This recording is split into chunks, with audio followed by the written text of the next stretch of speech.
La premisa siempre se le cree a la víctima, se traduce en qué en concreto. ¿Por qué lo digo?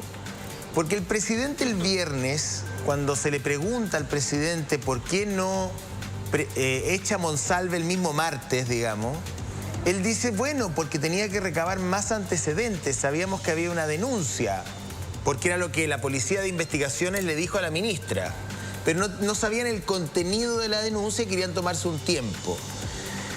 Sí, yo siempre le creo a la víctima, no necesito conocer el contenido de la denuncia. Con que haya una denuncia, bajo esa mirada, es suficiente para que esa persona se vaya. Pero si el presidente requiere más información, es porque hay un espacio de duda. Yo creo que ahí hay tres elementos que son relevantes. A ver. Uno, que no estamos hablando de un portero de un servicio público. O sea, estamos se le cree más a la víctima cuando el atacante es un portero que cuando es un ministro. Perdón, pero eso no es algo que yo he dicho. Entonces te pediría usted dice, no estamos hablando de un portero. Me puede interrumpir, pero te pido... Ok, la escucho. No dije eso, te dije... Escucho. No te mire la idea, ministra. La idea porque además estás poniendo algo que yo no dije en mi boca. A ver. Y eso está bien, podemos discrepar. Pero otra es malinterpretar. ¿Ya? Es que ha habido muchas malinterpretaciones. ¿Sabe qué, ministra? Desde el día martes en adelante ha habido muchas interpretaciones muy raras en su gobierno. Entonces, la verdad es que no me malinterpretaron, el presidente también retó a su periodista, o sea, ha habido demasiadas imprecisiones en el gobierno desde la semana pasada hasta acá. ¿Usted compartirá eso conmigo, no? Bueno, si me permite responder lo que le pregunté, quizás puedo contribuir a ver. Eso. Ya. Entonces, en primer lugar, yo creo que hay un elemento relevante y es que aquí no estamos hablando de nada más y nada menos que quien está a cargo de la seguridad del país. Y por lo tanto, eso no quiere decir que vaya a tener un trato preferencial y no ha tenido un trato preferencial. Y si se llega, y el presidente lo ha dicho muy claramente, a comprobar que Manuel Monsalve ocupó alguna de las atribuciones de las que disponía en tan alto cargo para intentar entorpecer la justicia, entonces va a tener que responder ante dos vías, no solamente la penal que investiga la Fiscalía, sino también ante la vía administrativa, que es la del interior del Estado. En segundo lugar, quiero recordar a qué nos referimos con el apoyo a las víctimas, y aquí es importante hacer un poco de historia, ¿cierto? Ahí va mi pregunta. Tan solo hace un poquito... Para allá voy. Tan solo hasta hace una década más o menos, el Código Penal, ¿sabe lo que exigía? El Código Penal exigía para poder comprobar una violación que la víctima se había resistido físicamente. Ese era el camino que recorrían las víctimas. Entonces, hemos dado un largo camino que no partimos nosotros, que viene de muchas generaciones de trabajo, sobre todo de grandes mujeres que trabajaron por aquello, que ha permitido que se facilite la denuncia. ¿Eso quiere decir que se rompe el debido proceso y que por una denuncia alguien vaya a irse preso? No. Pero sí que no ocurra como ocurría antes, e incluso ocurre todavía, a nosotros nos llegan casos permanentemente, que se les desestima la denuncia a priori. ¿Por qué? Porque se les señalan cuestiones basadas en estereotipos de género. Bueno, pero ¿para qué se fue a tomar un pisco sour? Bueno, pero ¿para qué hizo eso? Entonces ahí creo que es importante que recordemos el valor y lo que significa el consentimiento. El consentimiento no es que uno tenga que firmar un contrato ante un notario, pero sí tiene ciertos principios. En primer lugar, que el consentimiento se da libremente. Y cuando decimos libremente, nos referimos a que primero se está en plenas capacidades para poder otorgarlo, pero también libre de coacción. Y coacción se puede entender la existencia de un superior jerárquico en un sentido laboral. Entonces, primero, el consentimiento es libre. En segundo lugar, el consentimiento es entusiasta. No me refiero a pompones, ¿cierto? Pero el consentimiento debe ser entusiasta en el sentido de que debe ser activo. Claro. Activo, afirmativo. ¿Ya? Entonces, ahí es importante que cuando se trata de sexo, es las cosas que se desean hacer. Entonces, el consentimiento es libre y es entusiasta. Por último, quiero señalar que el consentimiento es importante que sea específico, es decir, no porque yo consienta ir a un lugar con alguien, quiere decir que consienta tener relaciones, o que incluso si estoy teniendo relaciones también puedo retirar el consentimiento.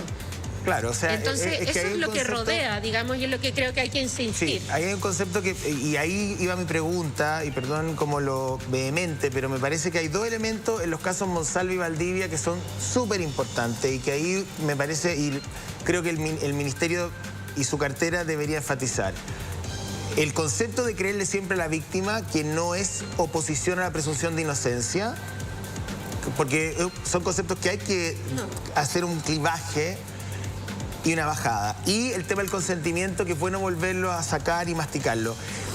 Una última pregunta, porque la Karen tiene muchas preguntas, pero a usted en lo personal, desde el trabajo que se ha realizado en el Ministerio, ¿no le inquieta la posibilidad que le dio el gobierno a Monsalve de renunciar con la moneda de fondo, diciendo que él renuncia? No es que lo echen, sino que él renuncia, porque la idea que hay detrás de una imagen como esa es que en realidad lo que más importa es la salida de Monsalve que el dolor de la víctima, digamos, ¿no? A lo mejor estoy equivocado, se lo pregunto porque quiero saber cuál es su opinión. En términos de que no hubiese sido mejor un comunicado diciendo el gobierno prescinde de las funciones de Monsalve, como la Radio ADN ha emitido un comunicado esta mañana diciendo Valdivia básicamente queda suspendido indefinidamente. Bueno, en primer lugar, ahí creo que es importante que situemos las responsabilidades penales en particular y en algo que es uno de los delitos más graves de nuestro Código Penal, como una violación en la persona que está acusada. Y en ese sentido, el presidente le solicitó a Manuel Monsalve que fuera él quien comunicara los motivos por los que se iba. Ahora, evidentemente una persona que está acusada de un delito así de grave va a decir lo que estime necesario para enarbolar su inocencia, ¿cierto? Y es parte de, me parece que de perogrullo que alguien que está bajo esa situación lo diría. Efectivamente, es importante para nosotros como gobierno y sobre todo como Ministerio de la Mujer. Claro. Por eso para nosotras como ministerio ha sido importante, y entiendo que algunos dicen, oye, pero ¿por qué la ministra es tan reiterativa en los mecanismos de denuncia? Pero precisamente a propósito de lo que usted señalaba, de que se dio esto, que se vio en muchos canales y se ha repetido en muchas partes, para nosotras es fundamental, porque en las casas hay personas que están viendo no solo nuestra conversación, sino todo este debate público, que ven con miedo cómo se hacen, por ejemplo, públicos detalles que son muy íntimos. Ayer el papá de Antonia Barra lo decía muy claramente, hay que cuidar la intimidad de las víctimas, porque precisamente ese comentario masivo fue uno de los motivos por el que Antonia se quitó la vida, el miedo al juicio público. Entonces, primero, queremos insistir, los delitos sexuales son de investigación reservada y eso no es una forma de secretismo para favorecer a nadie de los acusados, sino para proteger la indemnidad y la integridad de la privacidad de la víctima. En segundo lugar, y perdón, pero creo que esto es importante que la ciudadanía lo conozca, si hay dudas respecto a dónde acudir, está disponible el teléfono 1455. Y en tercer lugar, desde el año 2022, en todos los centros de salud, la atención ante una agresión sexual aguda es una garantía explícita de salud, que no solamente me da derecho a lo que ya existía, que era la anticoncepción de emergencia en el caso de las mujeres y también la inyección de antibióticos para evitar infecciones de transmisión sexual, sino también una canasta de primeros auxilios psicológicos, precisamente para poder enfrentar de mejor forma todo lo que viene después. Desde noviembre, más de 2.000 personas lamentablemente han hecho uso de esta herramienta en los servicios de salud, pero estamos seguras de que es precisamente esa la vía de dar más cercanía, de que se sepa de que hay alternativas y de que esto no tiene y no puede quedar en la impunidad. Mi pregunta, ministra, bueno, la quiso José justamente, y apuntaba este trato preferencial que se le habría dado, ¿no? Y que para muchas voces así lo fue, ¿no? Lo de permitirle al ex subsecretario Monsalve esta renuncia en el Palacio de la Moneda. Si usted hubiera estado en Chile, ministra, porque entiendo que venía viajando y se encuentra con esta situación cuando aterriza, entiendo que venía desde Bruselas. Si usted hubiera estado acá, ¿la situación hubiera sido distinta? O sea, creo que eso es un contrafactual que es difícil de comprobar, porque no hubiera impuesto su forma de ver los hechos. Lo que ya no fue, no será, ¿cierto? Pero no hubiera insistido en que se hubiera hecho Lo que yo puedo distinto, señalar... que por lo menos la renuncia no hubiera sido... Lo que yo puedo señalar es que una vez tomamos conocimiento de los hechos... Le pregunto a usted. Lo que yo puedo señalar es que una vez tomé conocimiento de los hechos, seguimos el canal que es el que acostumbrado y el que hemos acordado con el Ministerio Público y con el Servicio Médico Legal. Ahora, yo he escuchado varias críticas y quisiera aclarar en eso también de por qué el Ministerio de la Mujer no ha presentado una querella.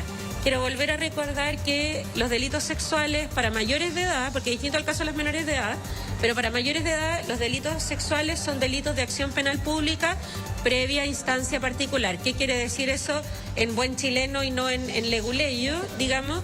Quiere decir que nosotras, Ministerio de la Mujer, a través del servicio, podemos entablar una querella en la medida en que la víctima nos otorgue el patrocinio. Ella es libre de decidirlo y no quiero que esto suene como una presión porque yo entiendo que este caso es muy delicado. Nuestro servicio está a disposición de la víctima si ella así lo estima necesario. No son cosas que sean contraproducentes, es decir, ella puede decidir tener un abogado particular, pero también atenderse en los centros que hemos ido inaugurando en todas las regiones del país, precisamente para atender los casos más complejos, y estamos a disposición.